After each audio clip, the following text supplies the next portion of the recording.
Bapak Ibu, seluruh jemaat Tuhan yang ada di rumah, saya percaya kita semua dalam keadaan sehat dan tentunya dalam perlindungan Tuhan. Allah kita yang begitu baik memelihara kehidupan kita hingga saat ini. Jika saat ini kita bisa beribadah di hadapan Tuhan, semua karena kebaikan dan kemurahan-Nya. Saya percaya Bapak Ibu yang berada di rumah saat ini merasakan kebaikan Tuhan seperti yang kami rasakan pada saat ini. Hadirat Allah, kemuliaan Tuhan ada di tengah-tengah kita semua. Kita akan masuk dalam ibadah kita pada saat ini, dan biarlah ibadah ini membawa kemuliaan bagi nama Tuhan. Kita bersyukur untuk segala kebaikan-Nya, atas segala kesetiaan Tuhan yang menyertai kehidupan kita. Kita akan menyembah Dia, kita akan tinggikan namanya, karena Dia layak dipuji dan disembah. Ku tak dapat lupakan kebaikan-Mu yang begitu luar biasa Tuhan. Mari kita nyanyikan pujian ini bersama-sama. Saya undang kita semuanya bangkit berdiri.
Tuhan, sekali lagi kita nyanyikan pujian ini.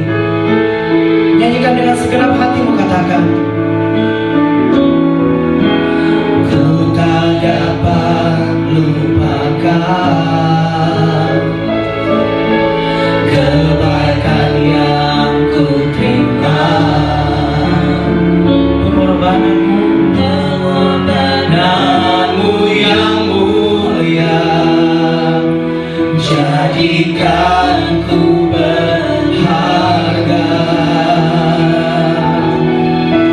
Kau tulus menerima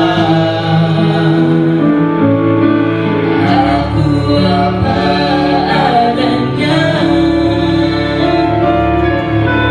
Kekuatan kasih-Mu nyata memulihkan hidupku.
segala kebaikan-Mu.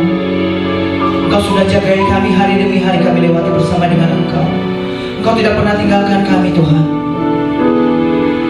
Bahkan di tengah-tengah situasi dan kondisi di negara kami saat ini, bahkan di seluruh dunia, Engkau tahu Tuhan apa yang terjadi. Tapi satu hal juga yang kami tahu, bahwa Engkau tidak pernah tinggalkan kami. Engkau Allah kami yang setia. Engkau Allah kami yang penuh dengan kasih, yang tidak pernah meninggalkan kehidupan kami Tuhan.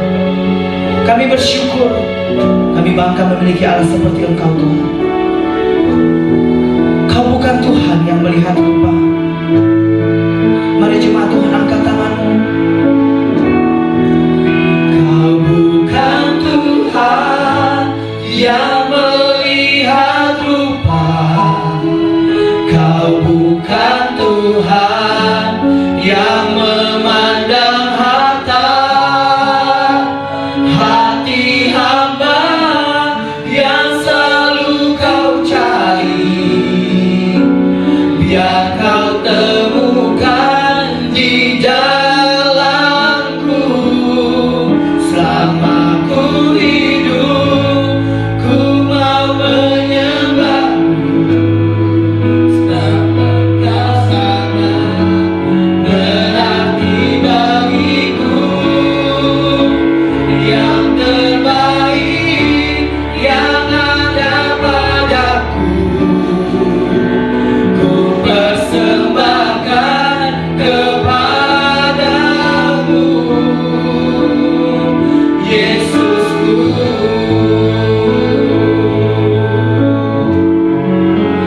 Yang terbaik yang ada padaku, ku persembahkan kepadamu, Yesusku.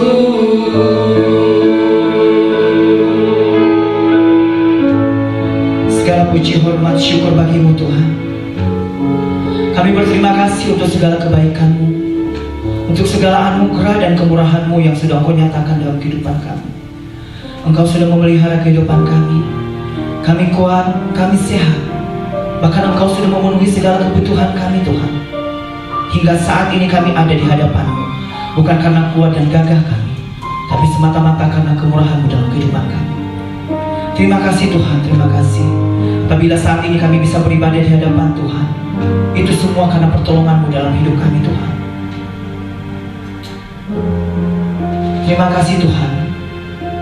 Kami bersyukur untuk pengampunan-Mu juga yang sudah Engkau berikan bagi kami. Kami merasa begitu berharga di mata-Mu Tuhan. Engkau sudah menjadikan kami orang-orang yang berharga, orang-orang yang bisa merasakan kebaikan Tuhan dalam kehidupan kami. Terima kasih Tuhan. Saat ini kami mau beribadah. Kami tahu Engkau ada, Engkau hadir bersama dengan kami. Ya Roh Kudus, Engkau memimpin ibadah kami pada saat ini. Dari awal, pertengahan hingga akhir, nama Tuhan dipermuliakan. Kau berkati setiap kami yang mengambil bagian dalam pelayanan pada saat ini. Bahkan Kau berkati seluruh jemaat Tuhan yang beribadah di dalam rumah mereka masing-masing. Kami percaya Engkau ada, Roh Kudus-Mu Tuhan memimpin setiap kami. Bahkan segala kuasa di udara, roh jahat, setan, iblis, roh maut, segala hal-hal yang tidak baik yang ingin mengganggu, mengacaukan ibadah kami pada saat ini, kami usir, kami hancurkan di dalam nama Tuhan Yesus Kristus. Engkau iblis setan, Engkau tidak punya hak apapun atas kehidupan kami, atas ibadah kami, bahkan atas apa yang kami lakukan. Dan biarlah apa yang kami lakukan ini hanya untuk kemuliaan nama Tuhan saja. Engkau bertata atas pujian dan penyembahan kami, dan kami serahkan ibadah ini ke dalam tangan-Mu Tuhan, di dalam nama Tuhan Yesus Kristus. Haleluya, amin. Haleluya, puji Tuhan. Bapak Ibu masih tetap semangat. Saya percaya Bapak Ibu di rumah penuh dengan sukacita. Itulah sebabnya kita terus mengangkat pujian.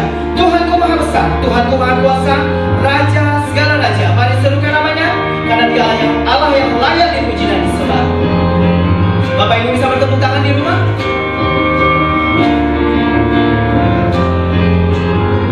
Bersama-sama kita katakan,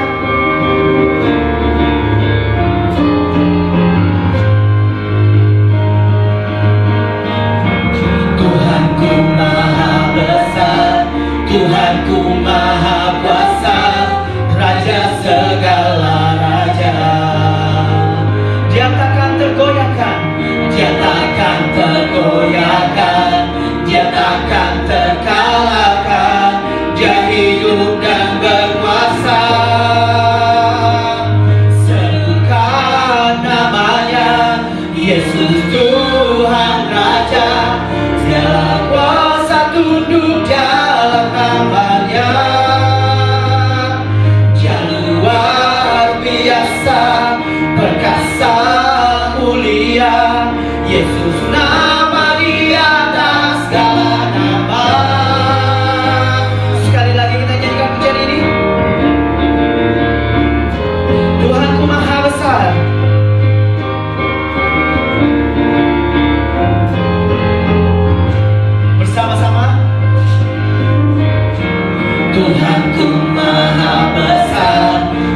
Tuhanku Maha Kuasa, Raja segala raja. Dia takkan tergoyahkan, Dia takkan terkalahkan. Dia hidup dan berkuasa. Serukan namanya, Yesus Tuhan Raja. Segala kuasa tunduk dalam namanya. Dia luar biasa, perkasa mulia. Yesus nama di atas segala nama. Yesus nama di atas segala nama. Yesus nama di atas segala nama. Puji Tuhan, luar biasa. Baik Bapak Ibu, kita akan mendengarkan firman Tuhan yang disampaikan oleh hambanya. Kita akan siapkan hati dan pikiran kita, dan mari kita masuk dalam hadirat Allah lebih dalam lagi, karena saya percaya firman Tuhan yang disampaikan hari ini akan memberkati kita semua. Terkadang kita merasa tak ada jalan terbuka, tak ada waktu lagi, semuanya sudah terlambat. Tapi saya percaya melalui pujian ini Tuhan akan membuka jalan bagi kita. Bersama-sama kita katakan, terkadang kita merasa tak ada jalan terbuka, tak ada lagi waktu, terlambat sudah.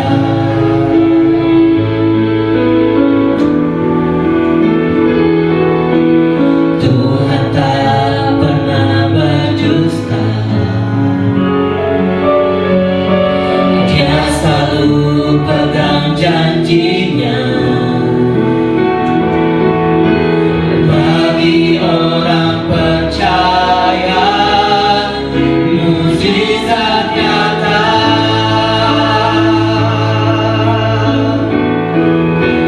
Dia mengerti, Dia peduli persoalan yang sedang terjadi.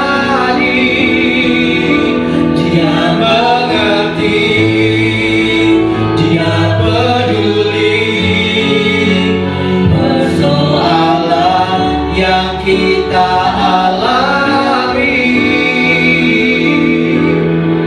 namun satu yang Dia minta, agar kita percaya sampai mukjizat menjadi nyata.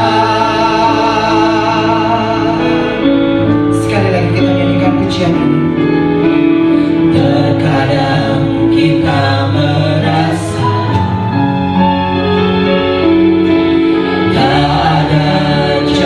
terbuka,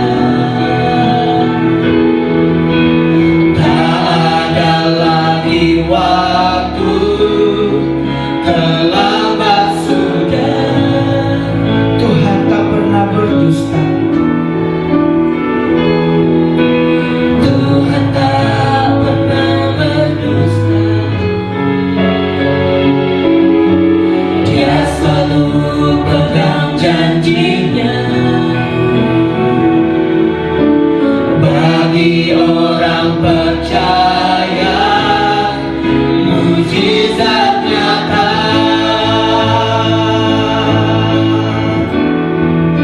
Dia mengerti, Dia peduli persoalan yang sedang terjadi.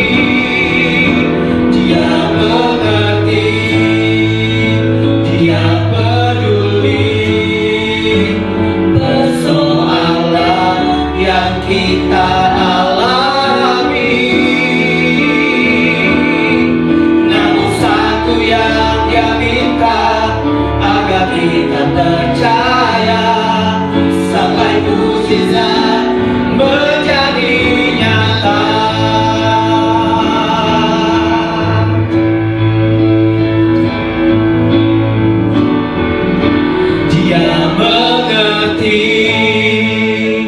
Dia peduli persoalan yang sedang terjadi. Dia mengerti, Dia peduli persoalan yang kita alami.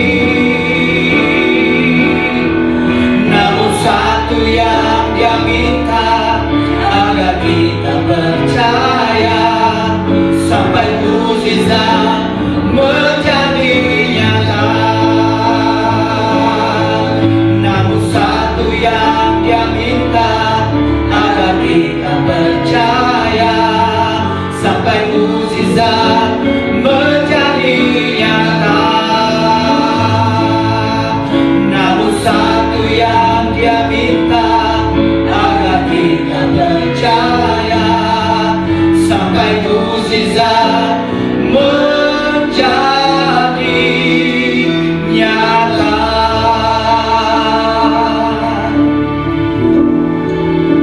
Bapak Ibu, kami persilakan untuk duduk kembali.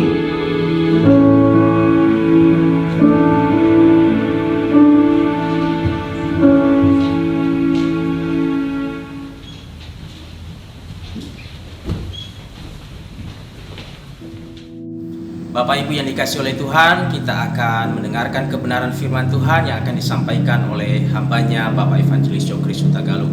Sebelumnya kita satukan hati untuk berdoa. Bapak Surgawi, Allah yang kami sembah di dalam nama Tuhan Yesus, terima kasih Tuhan untuk kehadiran Tuhan di tengah-tengah ibadah dan persekutuan kami. Dan saat ini kami bersyukur karena Engkau akan berbicara bagi setiap kami melalui pemberitaan firman Tuhan yang disampaikan oleh hamba-Mu Bapak Evangelis Jokris Hutagalung. Kami mohon Roh Kudus melawat setiap kami, memimpin dan mengurapi kami, agar kebenaran firman Tuhan yang kami dengar sungguh-sungguh menjadi berkat dalam hidup kami. Terima kasih Tuhan, kami menyerahkan pemberitaan firman Tuhan pada saat ini dari permulaan hingga akhir. Biarlah kehendak Tuhan dinyatakan di tengah-tengah kami. Di dalam nama Yesus Kristus kami berdoa dan mengucap syukur. Haleluya. Amin. Shalom, damai sejahtera Tuhan Yesus melimpah bagi kita sekalian. Saudara dikasih Tuhan, setelah kita sharing firman Tuhan mengenai karakter hati Tuhan Yesus yang pertama, yaitu hati yang jujur, yang berdampak kepada orang lain dengan positif, maka yang erat hubungannya dengan hati yang jujur, hari ini kita akan sharing firman Tuhan mengenai karakter hati Tuhan Yesus yang kedua, yaitu hati yang tulus. Itu juga bukan hati yang tulus, bukan reaksi kita terhadap sesuatu yang terjadi dari luar kepada kita, tetapi dari dalam hati kita yang keluar berdampak kepada orang lain, berdampak positif pada orang lain. Sangat erat hubungannya dengan hati yang jujur. Apakah hati yang tulus? Hati yang tulus atau ikhlas atau rela adalah satu karakter hati yang fokusnya bukan kepada diri sendiri, tapi pada orang lain. Dan tidak terpaksa. Yang ketiga, yang terpenting adalah orang lain, bukan diri saya. Yang keempat, sukacita kita adalah kebahagiaan orang lain. Dan yang kelima, tidak mengharapkan pamrih. Apakah materi, balas jasa, posisi, pujian, tidak. Apakah Yesus seperti itu? Ya, mari kita lihat. Yesus tidak pernah fokus pada dirinya. Dia fokus pada orang-orang yang berdosa, orang-orang yang sakit, orang-orang yang berbeban berat, orang-orang yang susah. Dan dia melakukannya, pelayanannya bukan karena terpaksa, tapi karena kasihnya. Dan yang ketiga, yang terpenting bagi Tuhan Yesus, ya mereka itu orang yang berdosa, orang yang sakit, orang yang lemah, berbeban berat. Dan sukacita Yesus adalah orang yang berdosa diselamatkan. Orang yang sakit disembuhkan, orang yang susah dihiburkan, orang yang lemah dikuatkan, orang yang berbeban berat diberi kelegaan. Dan dia tidak melakukan pamrih apa-apa dari pelayanannya itu. Nah sekarang pertanyaannya, kenapa saya harus hidup tulus? Yang pertama, agar saya dapat menghadap Tuhan. Kenapa? Dalam Ibrani 10 ayat 22 dikatakan, karena itu marilah kita menghadap Allah dengan hati yang tulus ikhlas. Jadi menghadap Allah kita dengan hati yang tulus ikhlas. Bahkan dalam beribadah pun kita dengan tulus ikhlas. Seperti dalam Yosua 24 ayat 14, 1 Tawari 28 ayat 9. Dikala kita juga memberikan persembahan harus dengan hati yang tulus. 1 Tawari 29 ayat 9. Kenapa? Harus dengan hati yang tulus. Karena dengan hati yang tulus itulah saat saya menghadap Tuhan, saya beribadah, saat saya sedang berdoa, memberi puji-pujian, memberi persembahan, saya fokusnya kepada Tuhan. Saya datang dengan tidak terpaksa, tapi dengan kasih saya kepada Tuhan. Yang ketiga, karena yang terpenting adalah Tuhan, bukan diri saya. Dan sukacita saya adalah menyenangkan hati Tuhan. Dan saya tidak meminta pamrih pada Tuhan. Bahwa saya kalau beribadah supaya dapat berkat. Saya berdoa, tidak. Bukan itu. Nah itu sebabnya Tuhan Yesus mengajarkan juga kepada kita dalam doa Bapa kami. Bagaimana seharusnya menghadap Tuhan, beribadah, berdoa pada Tuhan dengan hati yang tulus. Mari kita lihat. Kalimat pertama yang Tuhan Yesus ajarkan dalam doa-doa Bapa kami adalah Bapa kami yang ada di sorga. Jadi kita diminta fokus kepada Bapa kami di sorga. Dikuduskanlah namamu. Jadi kita diajari fokus pada Bapa yang di surga yang kita kuduskan. Apa kita terpaksa berdoa pada Bapa di sorga? Tidak. Makanya kalimat kedua yang Tuhan Yesus katakan, datanglah kerajaanmu. Jadi saya yang mengundang, memohon agar kerajaan Tuhan datang. Atas hadirat Tuhan datang. Jadi bukan kepaksa karena saya mengundang.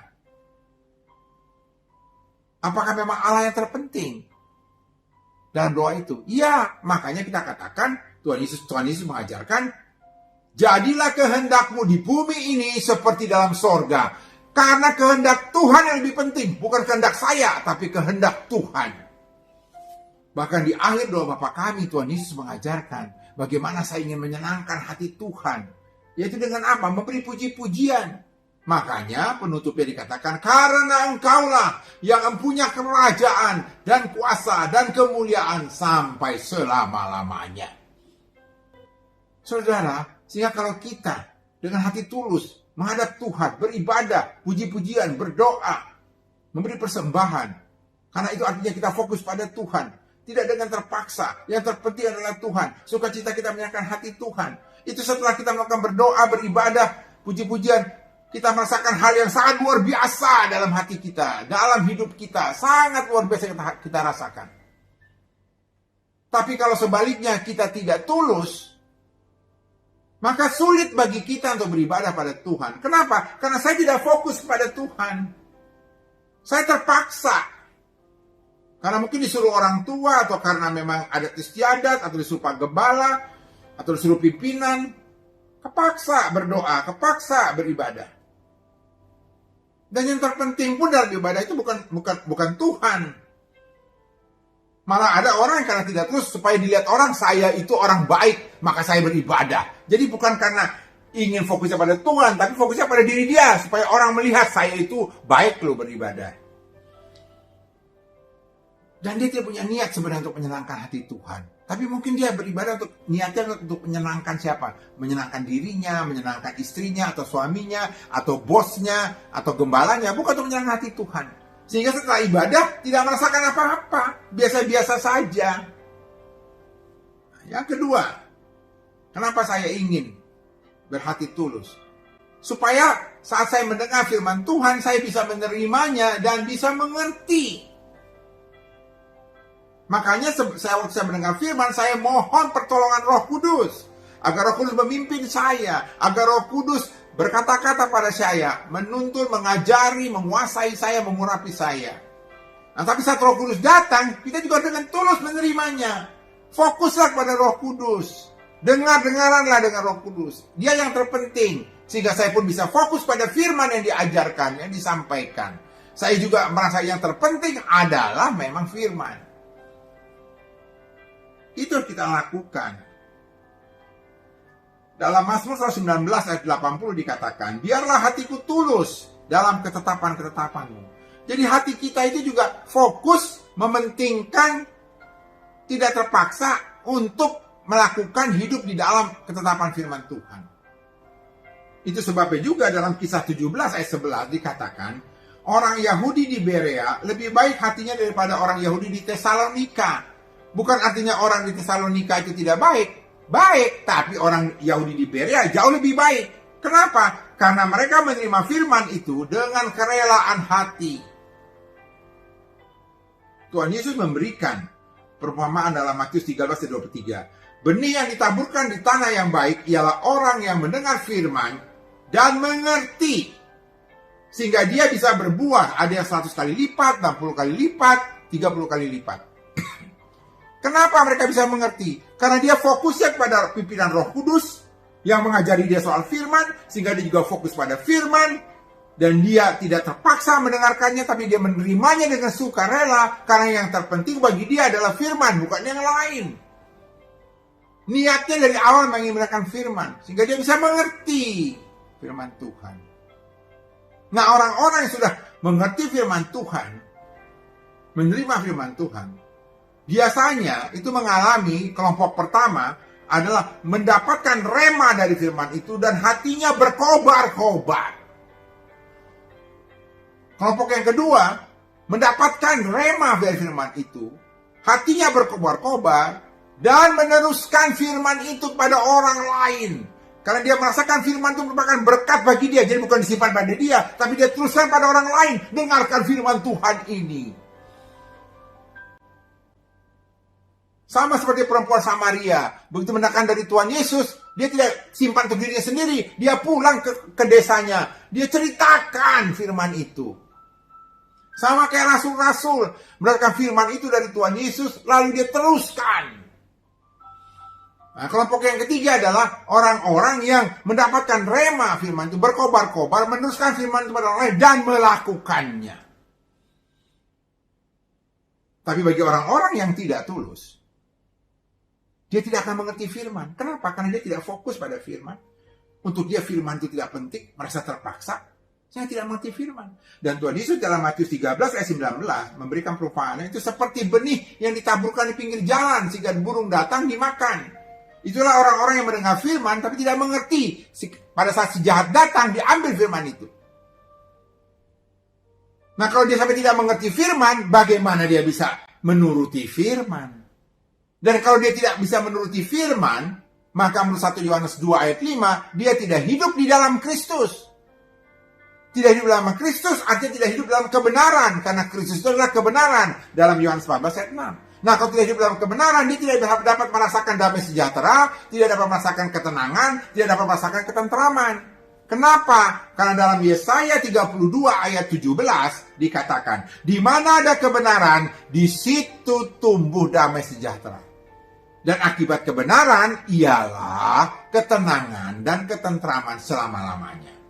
Itu sebabnya kita mau berhati tulus, supaya saya bukan hanya bisa mendengar, tapi menerima dengan sukarela dan mengerti firman Tuhan. Dan kalau saya bisa mengerti firman Tuhan, saya bisa menurutinya. Nah, kalau saya bisa menurutinya, saya bisa hidup di dalam Kristus. 1 Yohanes 2 ayat 5. Dan kalau saya hidup dalam Kristus, artinya saya hidup di dalam kebenaran. Karena Yesus adalah kebenaran, sesuai Yohanes 14 ayat 6. Nah, kalau saya hidup dalam kebenaran, maka sesuai dengan Yesaya 32 ayat 17, dikatakan, di mana ada kebenaran, di situ akan tumbuh damai sejahtera. Dan akibat kebenaran, ialah ketenangan dan ketentraman selama-lamanya.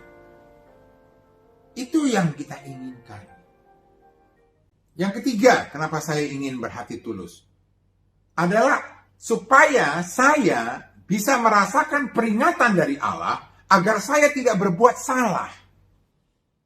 Kenapa Tuhan memperingatkan orang-orang yang hati tulus supaya tidak berbuat salah? Ingat, orang yang hati tulus itu fokusnya adalah kepada orang lain. Dan untuk dia yang terpenting itu adalah pihak lain. Dan dia ingin berbuat baik pada pihak lain. Nah, kalau sampai dia berbuat salah, maka pihak lain itu akan celaka. Makanya Tuhan menjaga dia, memperingatkan dia agar dia jangan berbuat salah, agar dirinya dan orang lain tidak celaka. Contohnya adalah di dalam Kejadian 20 ayat 3 dan 5-6. Abimelek, Abraham, dan Sarah. Saat itu Abimelek mengambil Sarah, tanpa diketahuinya bahwa Sarah itu adalah istrinya Abraham. Karena Abraham dan Sarah mengatakan mereka bersaudara. Nah, tapi malam-malam dalam mimpi, Tuhan datang kepada Abimelek dan berkata, bahwa engkau telah melakukan hal itu. Hal itu adalah mengambil Sarah dengan hati tulus. Jadi Allah tahu Abimelek mengambil Sarah itu dengan hati tulus, karena dia memang mencintai Sarah. Maka kata Tuhan, maka aku pun telah mencegah engkau untuk berbuat dosa terhadap aku. Jadi Tuhan mencegah Abimelek untuk berbuat dosa. Karena kalau sampai dia sentuh itu Sarah, itu istri orang. Salah Abimelek berdosa di hadapan Tuhan. Maka Tuhan mengingatkan, dan Abimelek menerima peringatan itu karena dia melakukannya dengan tulus hati. Kita juga begitu. Kadang-kadang di hidup sehari-hari, mungkin saudara pernah mengalami juga, kalau saudara tulus, ya, itu selalu ada dalam hati kecil kita yang mencegah kita untuk jangan ngomong sesuatu. Kita bertemu seseorang, kita mau ngomong, tapi kayaknya, aduh jangan saya omongin ini deh. Contohnya begini, ada teman datang, wanita. Tadinya saya mau nanya nih, udah berapa bulan hamilnya? Tapi dalam hati, jangan. Saya tulus kan mau menanyakannya, udah berapa bulan hamilnya. Tapi dalam hati katakan, jangan. Ternyata kemudian hari saya baru tahu, dia bukan hamil, dia memang gemuk. Bisa bayangin kalau saya bilang hamil, ternyata dia nggak hamil. Apa dia akan tersinggung? Jadi harusnya kan saya dengan hati tulus itu menyenangkan dia, malah membuat dia jadi susah. Atau yang kedua, saya ingin bertemu dengan teman-teman. Saya kasihan lihat istri saya sendirian di rumah. Maka dengan tulus saya ingin mengajak istri saya untuk ikut bertemu dengan teman-teman saya.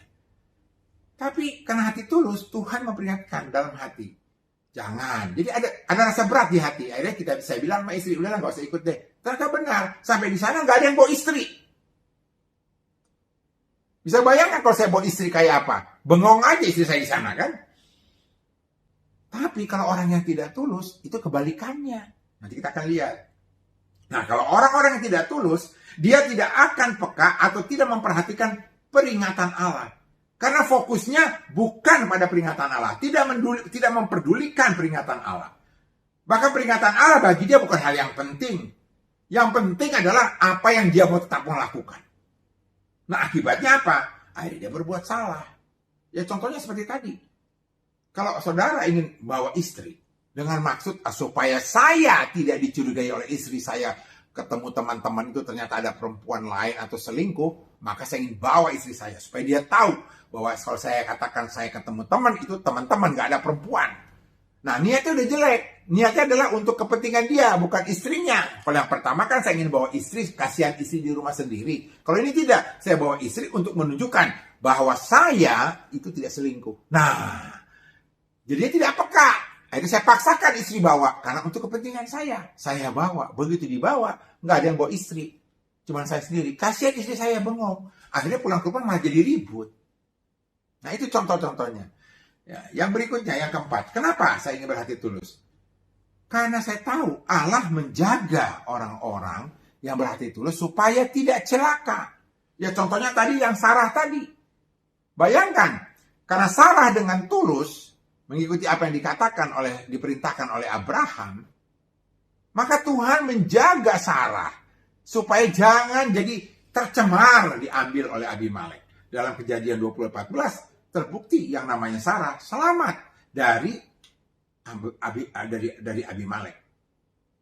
Makanya Tuhan katakan di dalam Mazmur 7 ayat 11, perisai bagiku adalah Allah yang menyelamatkan orang-orang yang tulus hati. Sesungguhnya Allah itu baik bagi mereka yang tulus hati. Mazmur 73 ayat 1 dan Mazmur 95 ayat 4. Jadi, saudara bisa perhatikan, Tuhan itu akan menyelamatkan orang yang tulus hati. Dan Tuhan itu akan berbuat baik pada orang yang tulus hati. Contohnya adalah Daud. Dalam 1 Samuel 24 ayat 1-23, kalau saudara renungkan, saudara bisa lihat di situ. Bagaimana namanya Daud benar-benar meloloskan Saul, tidak dia dibunuh. Padahal ada kesempatan membunuh Saul karena dia ada di depan gua. Sedangkan Daud ada di dalam gua. Dan dalam tidurnya, Sebenarnya Daud bisa membunuh Saul, tapi tidak lakukan. Dia pagi harinya dia katakan kepada Saul, aku sebenarnya bisa membunuh, tapi aku tidak melakukannya karena aku sayang padamu. Dan engkau adalah orang yang diurapi. Dan itu dipegang terus oleh Daud. Bahkan 1 Samuel 26 saat Saul kedua kalinya dia bertemu lagi dengan Saul di depan gua yang lain, Daud tidak membunuh juga. Dia konsisten karena dia memang tulus mengasihi Saul. Nah, akibat ketulusan itulah Tuhan selalu menyelamatkan Daud dari serangan Saul. Tapi sebaliknya, kalau saya tidak tulus, artinya saya tidak akan mempedulikan keselamatan, kebaikan, peringatan Tuhan. Saya tetap ngotot melakukan apa yang menurut saya penting, apa yang saya mau saya. Akhirnya apa? Bisa celaka. Contohnya siapa? Saul. Sudah tadi dikatakan dalam 1 Samuel 24 tadi, ayat 21-22, itu Saul waktu dikatakan Daud, saya tidak jadi bunuh kamu, karena kau orang yang diurapi, kau yang kami sayangi. Apa kata Saul kepada Daud? Engkau baik. Sekarang aku tahu, engkau akan menjadi raja yang baik. Bersumpahlah agar engkau tidak membunuh keturunanku pada saat nanti kau jadi raja. Ternyata omongannya tidak tulus, si Saul. Kenapa? Karena di 1 Samuel 26 ayat 1 sampai 2, itu ternyata di kemudian hari Saul masih juga mengejar Daud. Padahal di 1 Samuel 24 dia dijanji tidak mau lagi. Sekarang dia mau kejar lagi. Tidak tulus. Akibatnya apa? Itu kan yang pertama kan di depan gua pertama sudah peringatan bagi Saul dari Tuhan. Diabaikan oleh Saul. Kejadian yang kedua lagi di dalam gua juga diabaikan juga peringatannya. Akibatnya apa? Celaka yang namanya Saul. Saat berperang dengan Filistin, habis anaknya pada mati, semua pasukannya habis, tinggal dia sama salah satu prajuritnya bersama dia, sampai dia minta prajuritnya membunuh dia, karena dia tidak mau dibunuh oleh Filistin. Akhirnya apa yang terjadi? Dia bunuh diri dengan menjatuhkan badannya ke pedangnya. Jadi celaka. Yang kelima, kenapa saya ingin berhati tulus? Karena saya ingin mendapatkan penyertaan dan perlindungan Tuhan. Kenapa? Tuhan sendiri berkata dalam Amsal 14 ayat 32b, tapi orang benar dapatkan perlindungan karena ketulusannya. Jadi orang benar itu akan dilindungi karena ketulusannya. Bahkan lebih jauh lagi dalam Amsal 10 ayat 29 dikatakan, jalan Tuhan. Jadi Tuhan menyediakan jalan nih. Jalan Tuhan adalah perlindungan bagi orang yang tulus. Kenapa? Karena orang yang tulus fokusnya akan kepada jalan Tuhan. Jadi pada saat Tuhan menyediakan jalannya, ya dia akan jalan di situ. Karena itu yang terpenting bagi dia. Maka dilindungilah dia. Dalam 2 Tawaris 19 ayat 11b dikatakan, Tuhan menyertai orang yang tulus ikhlas. Kenapa? Kenapa Tuhan kok menyertai orang yang tulus ikhlas? Kita ingat, dalam Amsal 11 ayat 3 dikatakan, orang yang jujur dipimpin oleh ketulusannya. Orang yang jujur dipimpin oleh ketulusannya. Jadi kalau dia jujur, maka dia akan hidupnya dipimpin oleh ketulusan. Jadi orang jujur sudah pasti bisa tulus. Nah, kita tahu dalam Amsal 3 ayat 32 dikatakan, Tuhan bergaul erat dengan orang jujur. Artinya bergaul erat, setiap saat Tuhan bersama orang itu. Karena bergaulnya sangat erat. Jadi Allah itu setiap saat bersama orang jujur. Tuhan beserta orang jujur setiap saat. Padahal orang jujur itu adalah orang yang tulus. Karena dia dipimpin oleh ketulusannya. Makanya dalam 2 Tawaris 19 ayat 11b dikatakan Tuhan akan menyertai orang yang tulus. Karena orang yang tulus itu, orang yang tulus tadi adalah orang yang jujur, yang bergaul erat dengan Tuhan. Dalam Mazmur 41 ayat 13 dikatakan lagi, tetapi aku, Engkau Tuhan menopang aku karena ketulusanku. Jadi orang-orang yang tulus itu ditopang Tuhan. Jadi kalau dia jatuh, Tuhan akan tolong dia. Tuhan akan topang dia. Kenapa orang tulus kok ditopang, ditolong Tuhan? Kembali lagi ke Amsal 11 ayat 3. Orang jujur itu dipimpin oleh ketulusannya. Padahal dalam Amsal 2 ayat 7 dikatakan Tuhan menyediakan pertolongan bagi orang jujur. Jadi orang jujur itu kalau jatuh, ada masalah, Tuhan sudah menyiapkan pertolongan bagi dia. Nah artinya apa? Orang jujur itu kan orang yang tulus. Maka genaplah yang Pasal 1 ayat 13 tadi, Tuhan akan menopang orang-orang yang tulus.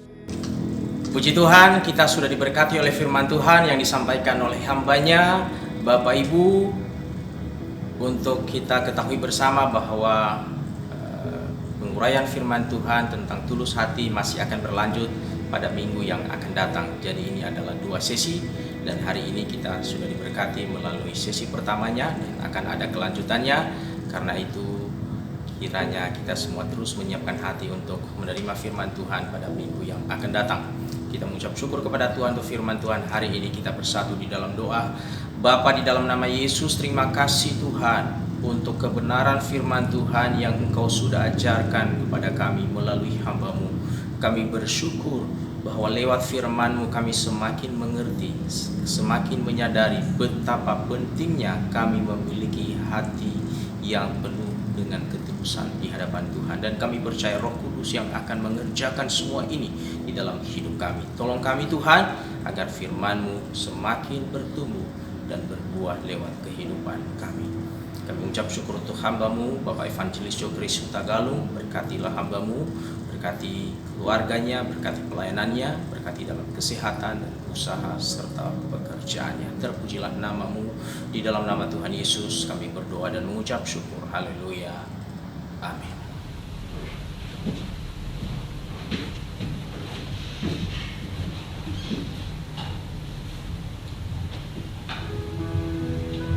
Ya, puji Tuhan. Demikianlah firman Tuhan yang baru saja kita dengarkan. Saya percaya kita semua diberkati. Dan saat ini kita akan memberikan persembahan kita yang terbaik untuk kemuliaan nama Tuhan. Bapak Ibu bisa memberikan persembahan yang ada di rumah, silakan dikumpulkan dan nanti juga bisa ditransfer ke rekening gereja yang ada di layar ini. Bapak Ibu bisa melihat dan ngecek, atau disimpan aja nanti pada saatnya kita kembali berkumpul di rumah Tuhan di gereja, kita bisa membawa persembahan kita yang terbaik. Sebelumnya kita bersatu di dalam doa. Segala puji syukur bagi Tuhan, kami mau memberikan persembahan kami. Kau berkati persembahan ini, biarlah menjadi persembahan yang terbaik di hadapan Tuhan. Kau berkati setiap anak-anak Tuhan yang memberi dengan rela hati, dengan tulus hati, dan kami percaya berkat-Mu melimpah dan tercurah dalam kehidupan kami. Kau berkati gereja-Mu GKRI Diaspora Cinere dan mengelola setiap dana yang ada untuk bisa digunakan untuk kemuliaan nama Tuhan. Terpujilah nama-Mu, di dalam nama Yesus Kristus kami mau memberikan persembahan kami. Haleluya, amin. Sambil kantong persembahan kita jalankan di rumah kita masing-masing, mari kita angkat pujian, jangan lelah bekerja di ladangnya Tuhan.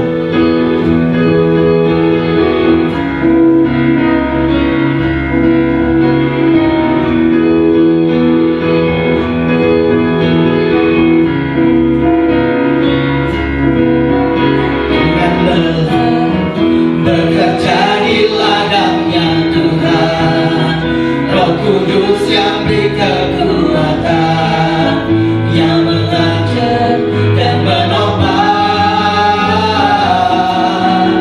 Tiada lelah bekerja bersama-Mu Tuhan, yang selalu mencukupkan akan segalanya.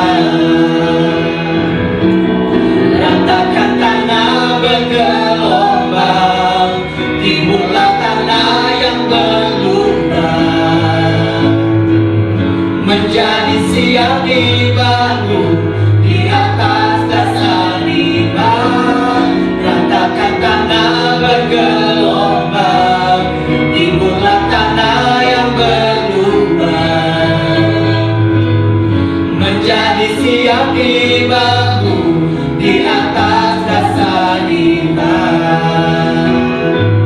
Menjadi siap dibangun, menjadi siap dibangun, menjadi siap dibangun di atas dasar iman.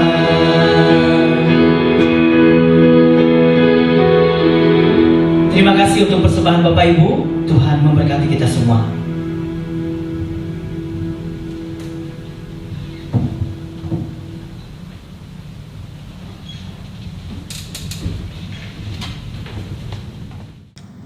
Bapak Ibu yang dikasihi oleh Tuhan, kini tiba saatnya kita akan mengakhiri ibadah kita pada saat ini.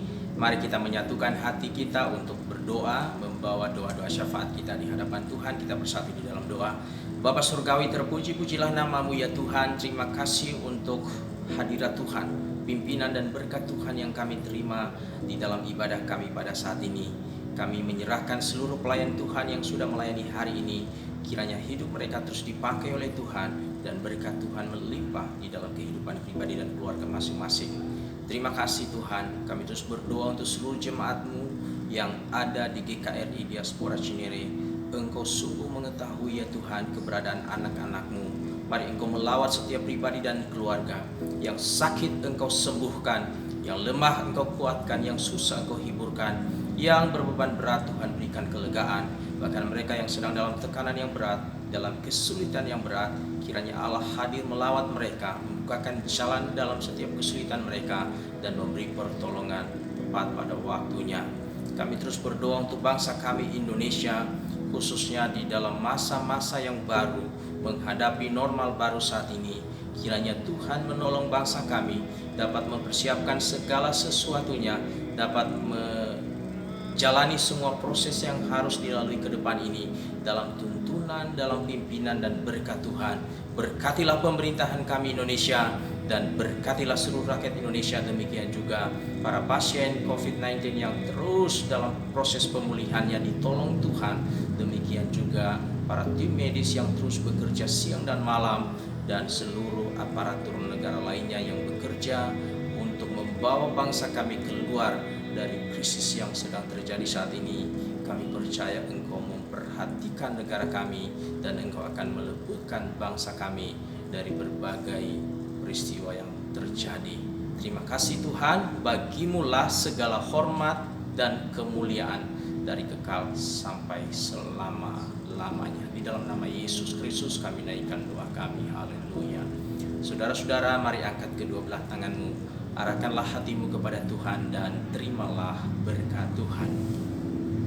Kasih karunia dari Tuhan kita Yesus Kristus dan kasih dari Allah Bapa serta persekutuan di dalam Roh Kudus menyertai engkau sekalian dari hari ini sampai selama-lamanya.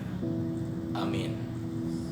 Puji nama Tuhan, ibadah kita sudah selesai. Selamat hari Minggu untuk Bapak Ibu, saudara-saudara sekalian. Damai sejahtera Tuhan melimpah pada kita semua. Shalom.